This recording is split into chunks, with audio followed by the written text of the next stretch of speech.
Bonjour Guillaume Collineau. Bonjour Stéphane Pedrazzi, merci de m'accueillir. Cofondateur de Bruxless. Le bruxisme est une maladie, on va en parler. Elle se traduit par le serrement, le grincement des dents, essentiellement pendant la nuit. Elle touche environ 15% de la population, mais elle a tendance à augmenter pendant les périodes de stress. Et ça a été le cas notamment pendant la période Covid. Pourquoi c'est un problème de grincer des dents ? Quel est le problème pour la santé ?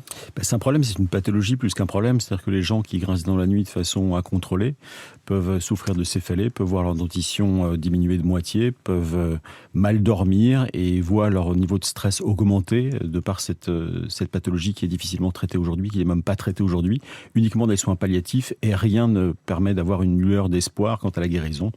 Sauf bien sûr le dispositif que nous sommes en train de mettre en place. Alors comment est-ce que historiquement on traite le bruxisme ?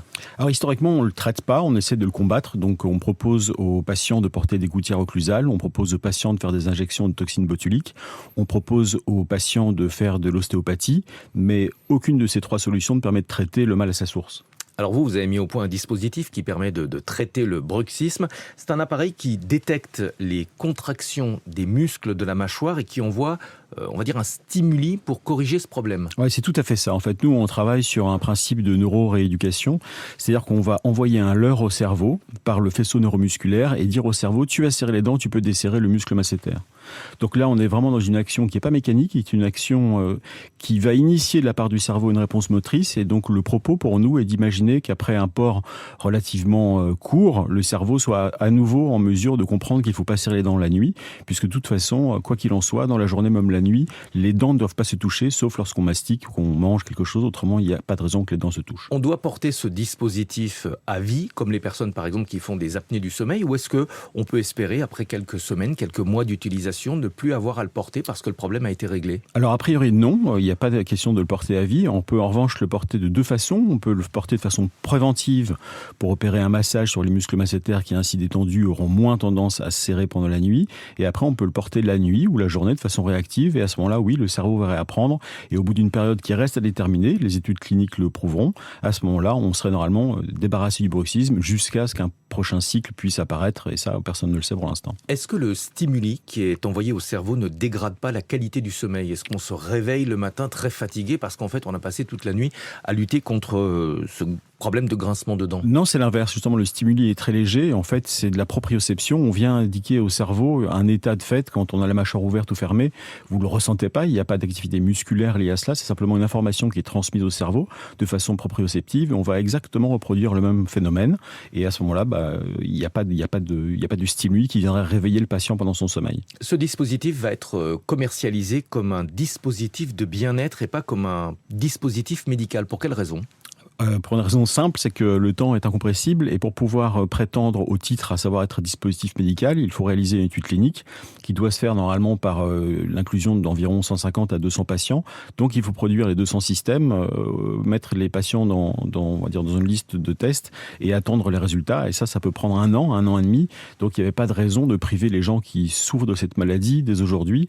Le propos, c'est de soigner, qu'on soigne en étant dispositif médical ou bien bien-être. Pour moi, ça ne fait pas beaucoup de changement. Quand on est patient, je pense qu'on préfère moins souffrir. Oui, parce que pour l'instant, on va le préciser, les dispositifs sont en cours de fabrication. Alors vous avez ouvert la période de réservation, on peut l'acheter en ligne. Les livraisons doivent débuter au mois de juillet. Vous avez reçu beaucoup de réservations ? Pour l'instant, on est à près de 450 réservations en un mois et demi, ce qui est pas mal. C'est moins que ce qu'on avait espéré, mais c'est quand même pas mal pour un produit qui, vous l'avez souligné, n'existe pas encore, n'est pas disponible, mais qu'il sera très prochainement. Moins qu'espéré, quel objectif est-ce que vous vous êtes fixé ? Oui, c'est plus bas que ce qu'on s'était fixé, mais d'un autre côté, on a souffert. C'est un parcours long que celui de l'entrepreneur. On a mis 3 ans pour mettre ces technologies au point. On pensait être prêt bien plus tôt. Et voilà, la vie n'est pas un long fleuve tranquille. Oui, le prix de vente, plusieurs centaines d'euros, peut peut-être aussi freiner ceux qui n'ont pas encore vu le produit et qui hésitent à dépenser une telle somme sur un produit qui n'existe, on va dire, que sur catalogue. Alors, il ne semblerait pas que ce soit un frein, au vu des commandes et des intérêts qu'on a vus sur Internet.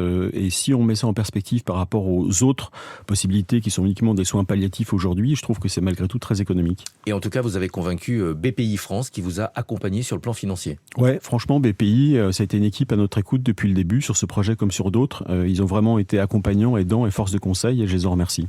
Et pour ceux qui soutiennent le Made in France, on va le souligner, c'est un produit qui est fabriqué en France. Ah oui, développé en France, fait en France, fabriqué en France, vendu en France pour l'instant, et on espère maintenant ouvrir les vannes à l'étranger une fois qu'on sera sur le marché. Pour quelle raison? C'était un choix industriel, un choix patriotique, ou est-ce que tout simplement la qualité de fabrication est meilleure en France? Un petit peu des trois, hein. Patriotique, oui, on est français et fiers de l'être. Après la proximité géographique, c'est plus facile d'aller voir un sous-traitant quand il est basé à une demi-heure de chez vous que quand il est basé à Chongqing en Chine. Et donc voilà, je pense que c'est avant tout du bon sens. Merci beaucoup Guillaume Collineau, fondateur de Bruxless, un dispositif pour traiter le bruxisme qui peut être réservé dès à présent et qui sera livré à partir du mois de juillet. Merci Stéphane. 6h20 sur Radio Classique, Natacha Valla nous a rejoint. Elle va nous emmener